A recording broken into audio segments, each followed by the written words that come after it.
Hello friend, आज की इस वीडियो में आरआरबी जेई 17 दिसंबर का ऑल शिफ्ट का क्वेश्चन इस वीडियो में एनालिसिस करने वाले हैं। 17 दिसंबर ये आपका फर्स्ट शिफ्ट का क्वेश्चन है। पहला प्रश्न पूछा गया था, मोटो जीपी इंडिया के ब्रांड एम्बेसडर कौन है? सही आंसर है शिखर धवन। अगला प्रश्न है, वर्ष 1927 में भीमराव अंबेडकर ने कौन सा आंदोलन को शुरू किया था? सही आंसर है महाड़ सत्याग्रह। 20 मार्च 1927 को शुरू हुआ था। यह आंदोलन कहाँ शुरू हुआ था? महाराष्ट्र में।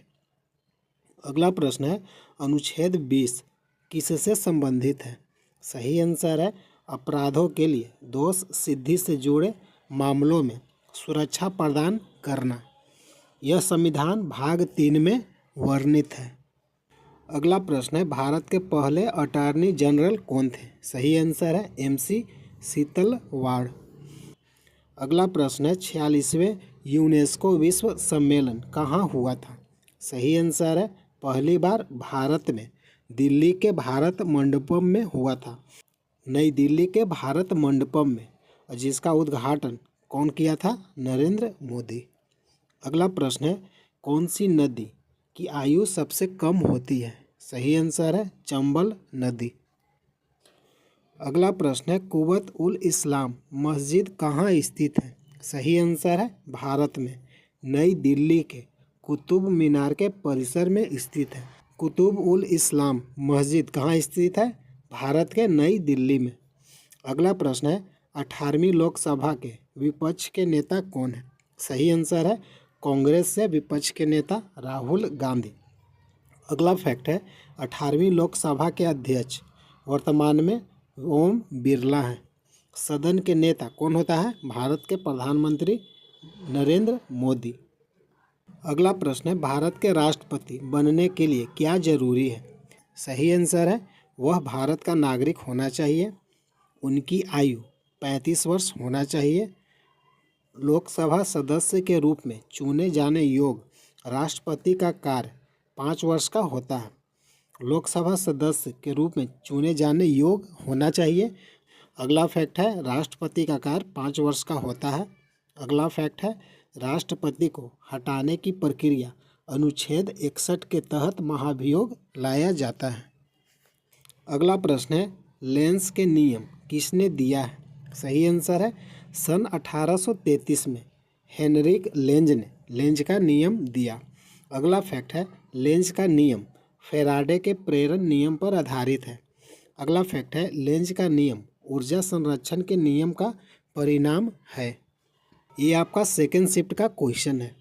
अगला प्रश्न है, दिल्ली विधानसभा किस अनुच्छेद में आती है? सही आंसर है अनुच्छेद 239A। दिल्ली विधानसभा भारतीय संविधान के अनुच्छेद 239A में आता है। अगला प्रश्न है, अनुच्छेद 21 में क्या नहीं आता है? सही आंसर है मृत्यु दंड। अनुच्छेद 21 में क्या नहीं आता है? मृत्यु दंड। अगला प्रश्न है, निम्न में से अनुच्छेद 21 में क्या नहीं आता है? मृत्यु दंड। अनुच्छेद 21 में क्या है? अनुच्छेद 21 में किसी भी व्यक्ति को उसके प्राण या दैहिक स्वतंत्रता से विधि द्वारा स्थापित प्रक्रिया के अनुसार वंचित नहीं किया जाएगा। ये आपका अनुच्छेद 21 में लिखा है। अगला फैक्ट है, अनुच्छेद 21 द्वारा प्रदत्त जीवन के अधिकार की व्यापकता व्यापक और दूरगामी है, यानी जीने की स्वतंत्रता दी गई है। अगला प्रश्न है कि परागण क्या है? फूल वाले पौधे के प्रजनन का एक अनिवार्य हिस्सा को क्या कहते हैं? परागण। अगला प्रश्न है कि निम्न में से कौन एड्स के बारे में सच नहीं है? एड्स का फुल फॉर्म क्या होता है? Aggravated immuno deficiency syndrome. ये आपका गलत है। एड्स का फुल फॉर्म क्या होता है? Acquired immuno deficiency syndrome. ये आपका एड्स का फुल फॉर्म होता है। ये आपका गलत है। अगला प्रश्न है, कॉन्डोम गर्भ निरोधक कौन सा काम करता है? यौन संचारित संक्रमण और गर्भावस्था को रोकता है। अगला प्रश्न है, क्वाड शिखर सम्मेलन 2024 प्रधानमंत्री नरेंद्र मोदी ने 21 सितंबर 2024 को डेलावेयर के विलिंगटन में आयोजित क्वाड नेताओं के छठे शिखर सम्मेलन में भाग लिया। क्वाड शिखर सम्मेलन कहाँ हुआ था? डेलावेयर के वेलिंगटन में आयोजित किया गया था। अगला प्रश्न है, प्रकाश के अपवर्तन के नियम। आपतित किरण, अभिलंब और अपवर्तित किरण एक ही तल में होते हैं, उसको क्या कहते हैं? प्रकाश के अपवर्तन के नियम। अगला प्रश्न है, जल का अपवर्तनांक कितना होता है? जल का अपवर्तनांक 1.33 होता है। अगला प्रश्न है, द्विविस्थापन अभिक्रिया के समीकरण अभिकारक आयन नए उत्पाद बनाने के लिए स्थानों का आदान प्रदान करते हैं। स्थानों का आदान प्रदान क्या कहलाता है? द्विविस्थापन अभिक्रिया। अगला प्रश्न है, परागन की पहचान कीजिए। परागन एक फूल के नर पराग कोश से मादा वर्तिकाग्र तक पराग कणों को स्थानांतरित करने की क्रिया को क्या कहते हैं? परागन। अगला प्रश्न है, इक्ता किससे संबंधित है? इक्ता भूमि अनुदान की एक प्रणाली थी जो दिल्ली सल्तनत में सुल्तान के सैनिकों, अधिकारियों और रईसों को दी जाती थी। इक्ता प्रणाली क्या है? भूमि अनुदान से संबंधित है। अगला प्रश्न है, राज्यसभा में कितने सदस्य मनोनीत किए जाते हैं? सही आंसर है, राज्यसभा में कुल 250 सदस्य होते हैं। 12 सदस्य को राष्ट्रपति मनोनीत करते हैं। अगला प्रश्न है, कपिल परमार किस खेल से संबंधित है?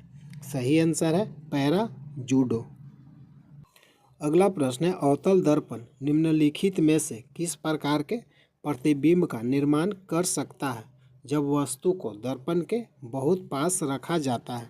सही आंसर है, आभासी, सीधा और आवर्धित। ये आपका थर्ड शिफ्ट का क्वेश्चन है। पहला प्रश्न है, मौलिक अधिकारों का उल्लेख कहाँ से कहाँ तक किया गया है? सही आंसर है, भारतीय संविधान के भाग 3 अनुच्छेद 12 से 35 में मौलिक अधिकारों का उल्लेख किया गया है। अगला प्रश्न है, अम्लीय वर्षा का पीएच मान क्या होता है? सही आंसर है, अम्लीय वर्षा का पीएच मान 4 होता है। अगला प्रश्न है, सुप्रीम कोर्ट किस अनुच्छेद से संबंधित है? सुप्रीम कोर्ट किस अनुच्छेद में है? अनुच्छेद 124। अगला प्रश्न है, ईरानी कप का विजेता कौन है? सही आंसर है, साल 2024-25 के ईरानी कप में मुंबई की टीम विजेता रही और शेष भारत को हराकर मुंबई की टीम जीती है। अगला प्रश्न है, अंतर्राष्ट्रीय व्यापार संगठन सम्मेलन कहाँ हुआ था? संयुक्त अरब अमीरात, UAE। अगला प्रश्न है, तापी नदी कौन से राष्ट्रीय जलीय मार्ग से गुजरती है? तापी नदी राष्ट्रीय जल मार्ग 100 से होकर गुजरती है।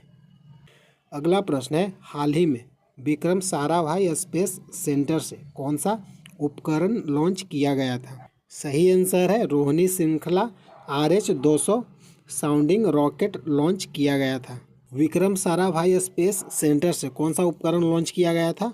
रोहिणी श्रृंखला RH-200 साउंडिंग रॉकेट लॉन्च किया गया था।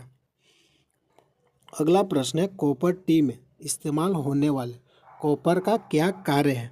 सही आंसर है, महिलाओं में गर्भ निरोधक के रूप में उपयोग किया जाता है।